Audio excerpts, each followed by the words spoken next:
Welcome back, airgun friends. Good morning. Part one of this year's series, which is about shooting 40 yards in 4 foot pound 177 Canadian no pal airguns. This will just be chit chat because there's just a bunch of little details to cover first, and then there'll be proofing. I already have really good improvements to show, but then it'll be like outside proofing the whole thing, double cameras with the target. Just not today. It's been raining all night, and although it's kind of warm for this time of the year, it's going to be like 10 degrees today. It's pretty windy. It's crabby. I'm just not feeling up to doing the whole demonstration. Sorry, I sidetracked. So yeah, as you'll see, we'll just cover essentials that are very important to cracking the 40-yard range with basically a Canadian Tire rifle.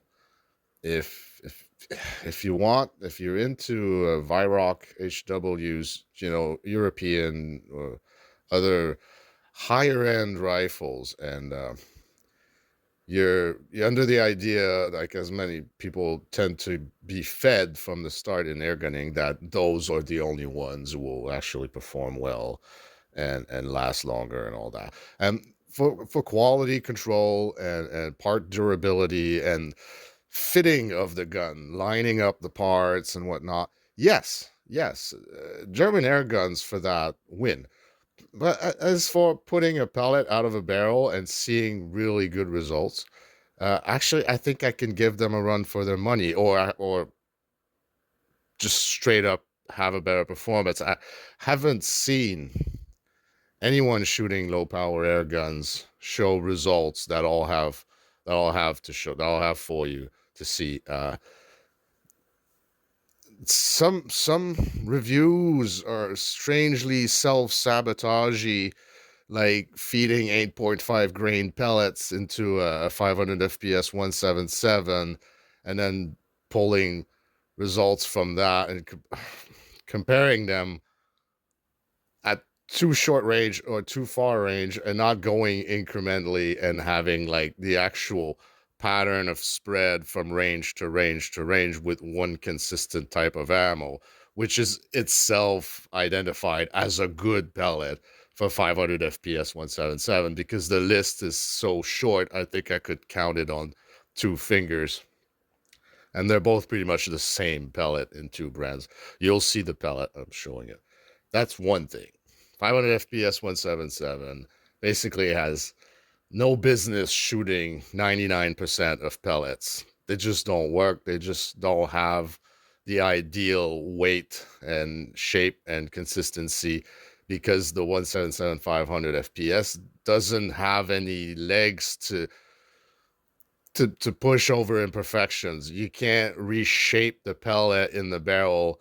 Take a very tight pellet, say a high power 177. The gun will take care of reshaping that pellet, giving it enough energy and having enough muzzle cone at the end to keep it on the straight line.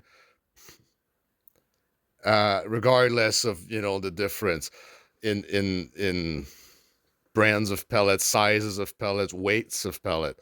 In Canada, the airgun can't do that. You have to let the airgun give everything it has, and the pellet has to need as little bit of reshaping and rifling resistance and all that. It comes down to like matching it. It has to match. Anything else will just get wildly different results or no results.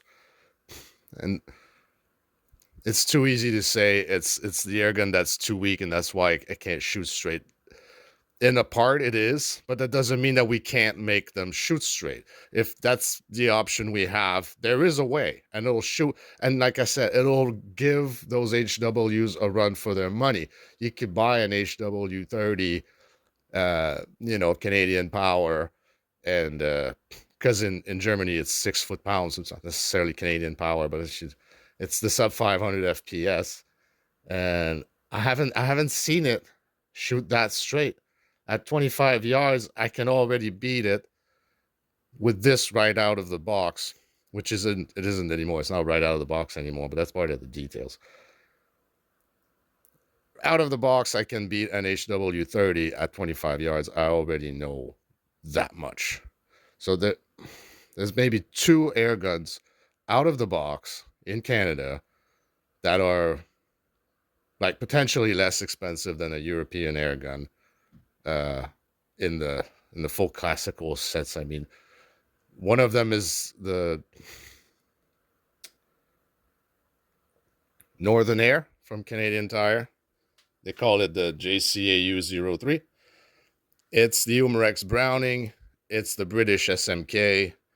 It's the exact same gun, and it's powered properly. The spring is for 500 FPS on a 177, so there's no annoying piston slam because of a weird detuning with a bleeding hole.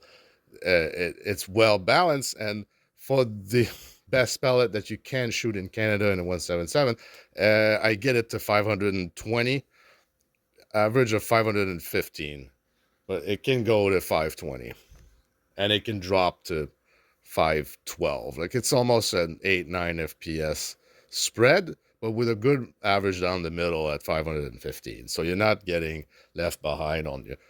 At least you're allowed FPS, that is. Excuse me. So the other one would be the Daisy 753S, the single pump. Gonna pay over twice the price than you're gonna pay for that. But I'm saying like something a bit more accessible that you can get in Canada that would probably rival this, but it's gonna cost you. And after that, yeah, you order yourself an HW or an Air Arms or something like that. And I mean PCP or whichever.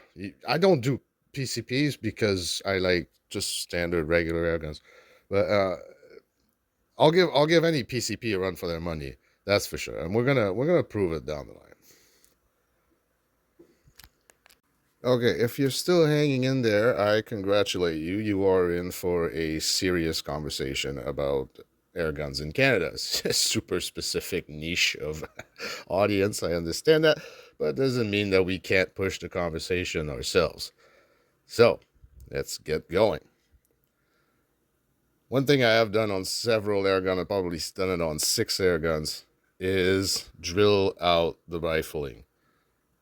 This is what I realize improves accuracy on any air gun. If you want to do this on your full power air gun, I'd be very surprised to see the improvements on that. And I wouldn't go as far as guaranteeing that it'll work because you have to do it right. And I've only tested it on low power air guns, but it has always worked for me. That I can guarantee. These rifles have been drilled out. I have 2 rifles in the case there that have been drilled out, and I have another underlever 177 that was a guinea pig before doing this one that also been drilled out and got accuracy improvement. This is the biggest accuracy improvement that you can do before you even figure out your pellets, before you even try to go get just a little extra power of your air gun in any other way. This will give you the baseline that then the smaller improvements will show over. Without this, you can fud around trying every pellet that exists out there, making endless comparisons, which will always be different. It'll never have any consistency, even within their own groups. I know I'm being harsh, but the change on the barrel from drilling out the rifling is 3x magnitude. Meaning, like, with anything you shoot, you're gonna instantly see upwards of 3x reduction in your group. 300%. I don't know if I'm saying it'll get 3 times smaller. Anyway, the grouping will reduce significantly by half, and then it'll look like a third of the group that you used to shoot. That doesn't mean that there's not other things that you can work on, but it has to show the finer details of the other improvements won't show unless you fix the barrel first, and then you can keep working on it, which is what I've been doing, and I'll show you what it has produced. So your low power Canadian air gun doesn't have any cone at the end. It has a cone of air, a little bit of extra air, but not nearly as much as a full power. And that is a big part of accuracy on a full power air gun. They say that the higher power air gun is more accurate because of everything that happens inside. I contend that it's more accurate because of everything that happens outside. The excess air gives you this very symmetrical cone shape coming out that carries your pellet. On a low power air gun, why the groups are so big at medium range is because the pellets are already spiraling out of control as soon as they get out of the barrel. The rifling like has one last catch, and it'll send your trajectory, on a weird elliptical spiral angle from the moment it gets out of the gun. That's why you can't get any longer, better, interesting range opportunities. So in this one, I didn't take out a whole lot because I was at a point of testing how little I could do this. I've done this full drill bit size.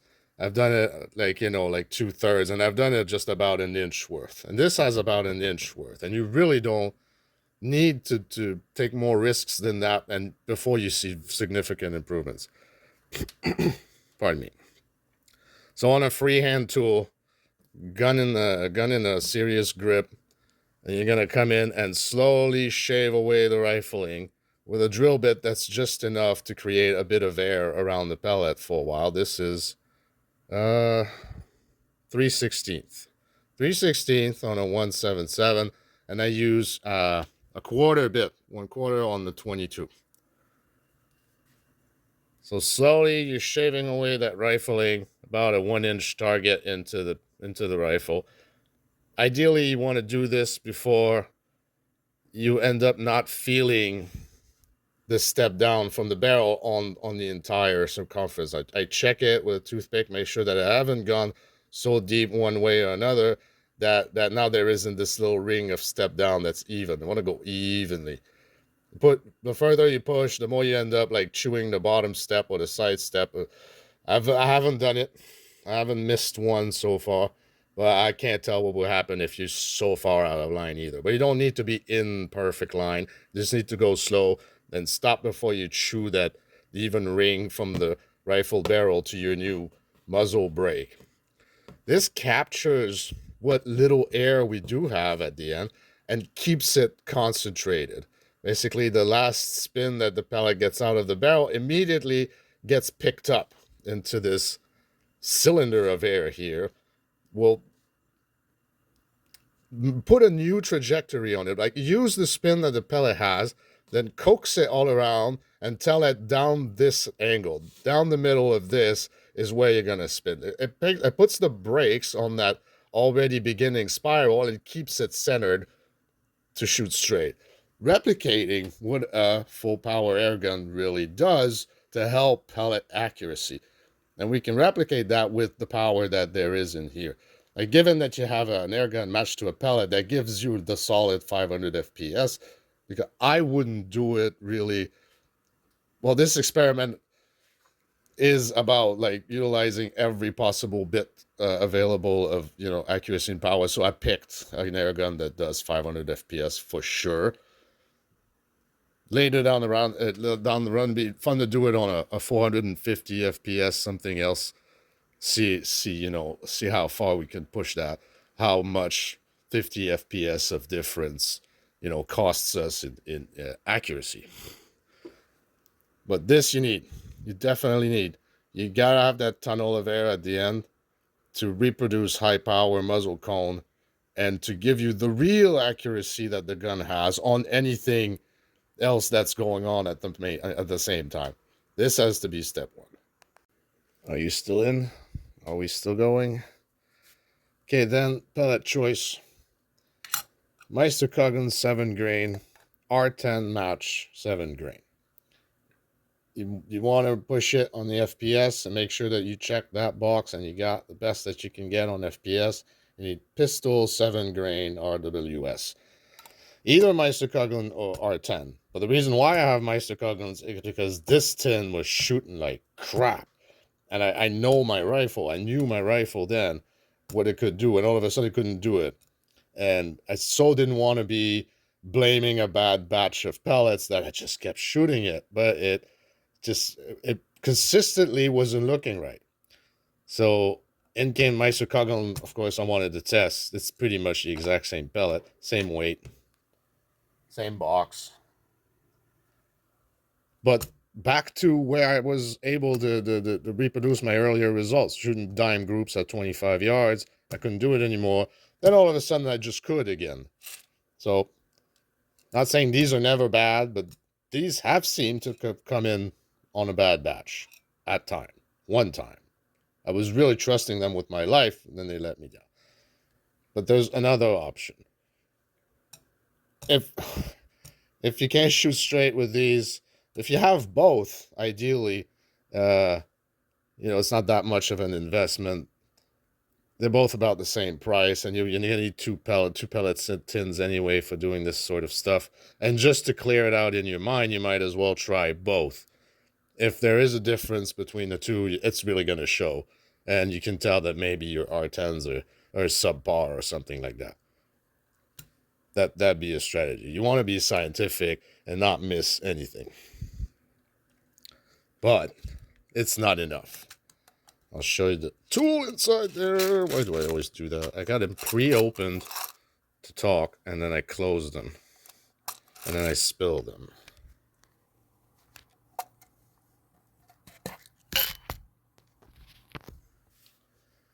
But it's not enough. This will shoot 25 yards, pretty dime groups. You take them to 40, and you get this. 40 yards, you get a group like that. It's a little over 2 inches with flyers. The green sticker is 1 inch, a 2-inch group with some flyers. These are for zeroing, but when I just sat down, this is another group.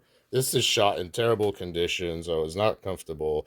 I was sitting in ice, and I knew I had to let my table thaw out before I could take another reading, which I did.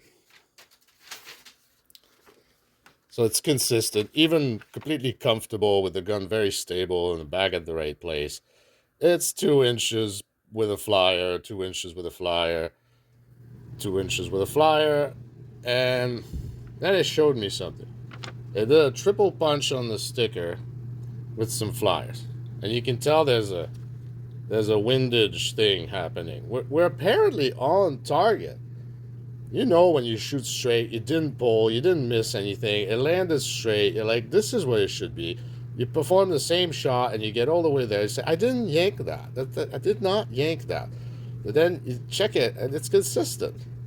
So there's a windage thing at 40 yards that you're not seeing at 25 yards. And this is drilled. The barrel was drilled to shoot. I think I have a group of 25 yards. Yeah, that's that rifle, 25 yards. On a good day, it was early, I think 2 years ago. Could pull some nice connected group, no problem. Drop one there. Nice connected groups. I like when all the pellets touch. That was a drilled barrel. That was R10 pellets. R10 pellets went bad. Switched to Meisterkugeln, who could shoot the same thing. Took that to 40 yards and here. So that drilling alone and pellets isn't good enough for 40 yards. So, in comes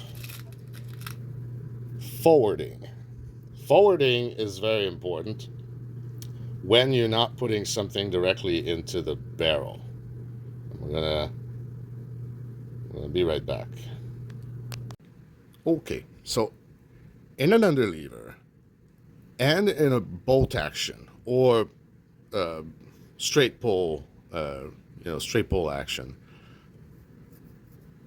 the barrel isn't what meets the pellet. Not like in a breaker, you crack it open, it's the barrel, right? To the very end, you're putting the pellet in rifling, closing, shooting. So say we're eliminating breakers just for the sake of that pesky possibility that the barrel could shift or move or tick around during shooting or with wear and tear or, XYZ reason. Even if you don't feel the barrel moving, there could be barrel movement. If you want to get out of that conversation entirely, that's taken care of by the underlever. And like I said, I haven't seen a breaker that can do what my underlever does out of the box. Never mind after I drilled it, and never mind after we forward the pellet. It's like, like magnitudes superior to most breakers that you can pick up. And not necessarily because the barrel is shifty. We just don't know, and we don't want to talk about that. We don't want to get tangled in that. So here we don't even have to fall into it. The barrel is very much permanently fixed. There's never going to be any shift in that barrel. But instead of putting the pellet directly in the barrel, we're chambering it behind, just before the barrel, where you slide your pellet into this opening breech. It's not rifled, it's slightly looser, and it has a little bit of a step to get into the barrel. Like I said, that we make a little step out from the barrel to the muzzle brake. There's a little step in from that little breech to the actual barrel. And if you go feel for that, you're gonna find a little tick where it's the breech before the barrel will tick. Bolt actions have that too. When you're sliding your pellet into the bolt action, you're not sliding it directly in the barrel, or not necessarily on all of them. Not an expert on bolt actions, but I have a bolt action or two, and I can tell you there's this little step in, the same way that there is with that. So that screws up your accuracy 100% for sure. This is not the same conversation as pre-feeding a pellet into a breaker, which I personally don't believe, because as soon as you close the breaker, whatever skirt is sticking out of the barrel that you would have needed to seat there is instantly pushed into the barrel. If you have a well-built pellet that isn't out of match with your barrel completely, it'll just finish getting pushed in pretty clean every time. And from what I've done of testing of seating pellets in a breaker, I haven't found a really good combination. A pellet that would show me an improvement wasn't a pellet that I would use in top performance anyway, and others that I tried to improve on didn't see any improvement. The data is very lean. I mean, the data is wide. I have a lot of data, but the results are very lean, and the improvements that I saw are not practical ones that I would implement. So seating, anyway, conversation aside, seating in a breaker barrel doesn't seem to help me. Where here it absolutely does. It's a huge difference of effect on the pellet. I've seen little effect here, huge effect here. With something that's consistent, it could be an Allen key. Yeah, a small Allen key. It could be an Allen key that I would recommend you cut down a bit so that you're not pushing it so far in, just a little bit, but that gives you the same push every time. You're not seating it differently. Do it gently, do it very easy, and you seat them all the same every time, all the way to the limit. You'll hook that over into your breech and just come in and just go seat that pellet past that step. You're gonna feel it go click. That's about as much as I found I need to go. The whole pellet goes in, and then close the breech. From adding this with Meister Coggins, we produce now this. 5 shots, one of which you cannot see because it's connected to the same one in the sticker. So that was 5. Here's another 5, and I yanked that one. And I know when I yank a shot, and I don't just say that to make the target conveniently producing results. I know when I yank a shot, and that one I did. But otherwise, it's the same pattern. My 10 FPS spread on the Crony I think shows I could have had 10 FPS difference there, and at 40 yards, that'd be plausible. I would at least fit inside of a clean explanation. And these are the zeros that I was getting to this after seeding. So unseeded, we had an average correct zero with a windage deviation. Seeding got rid of the deviation, but put all the shots way to the right. That was with some vertical zeroing somewhere in there. I just can't remember all the details since I didn't take notes there. But I finally shrunk it around here, then I applied it on these two. And when I started making contact with the sticker and being close to, that's some of the last shots I was zeroing over. And then it transferred very well. So that's where we are, 40 yards, 4 foot-pounds. I would say that's measurable size. If we use the biggest spread on there, this is where it tears, this is where it touches. The biggest spread, 1.3 inches. It's better than I was shooting for. It's actually inside of 2 inches at 40 yards. This is the FPS spread. Otherwise, it's way more centered on the sticker unless I miss a shot. Now, I'm going to make rows and rows of this. Produce like at least like 2 or 3 more of these 4 target papers. And we're going to produce some actual proof for all of that. So you made it. This was the code busting of the 177 500 FPS air gun, and how we can make them work here. I mean, at this point, yeah. Show me your 40-yard 177, Springer that isn't like an HW97 there. Like, but if that's what I'm up against, then that's already a pretty good win. Yeah, otherwise, like, show me a Springer or a Canadian PCP at 40 yards that shoots that clean, because I don't see that very often. I'm not saying it's impossible, I just don't have anything to compare it against. So to me, it seems like it's not a very wide happening. Okay. Part 2 outside. More shooting action than talking.